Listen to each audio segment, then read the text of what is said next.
My name is Amy Bartelt, and I grew up in St. Louis. I went to high school in St. Louis and then undergrad at the University of Missouri in Columbia. And then I came here last fall, and I'm an MFA student in costume design. Kind of chose me in a way. I didn't really think it was an option for a career. And I went to school, I went to college originally wanting to be an actor, which didn't work out for many reasons, mainly because I wasn't that good.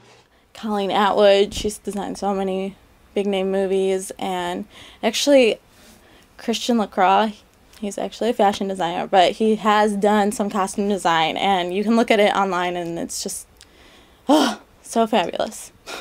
So those would be my big one. I actually designed my first show here at the university last fall, and it was really scary because I had never been in that situation before. I hadn't really had a lot of experience.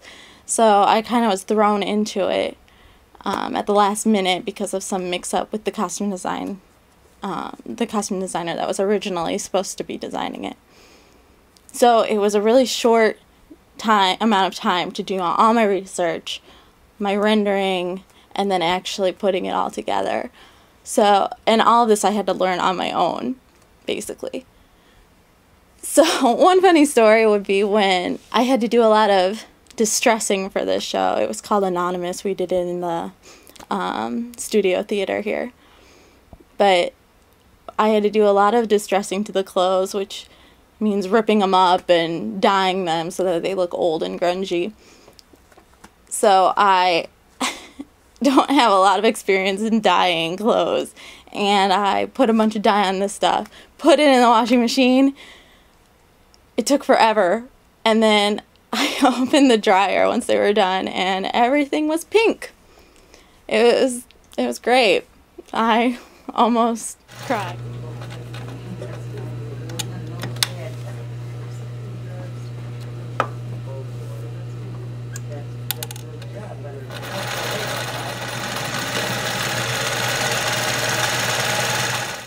The difference between costume design and fashion design is, well, a lot, actually.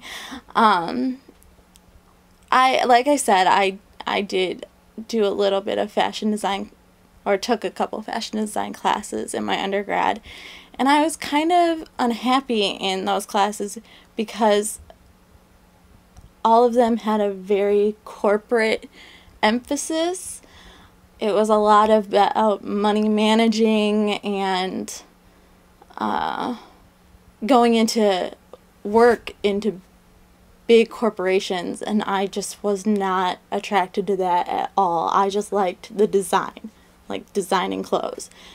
And then I've always been involved in theater since I was really young, and I just know how much of an intimate process it is. You have to work one-on-one with very creative people and collaborate, and it's just much more close-knit, and I really like that more so. And plus, I really liked art history and just the history of plays and getting to know the characters. That's something that you don't really need to do in fashion design, and I really enjoy it. It's important because it tells the story.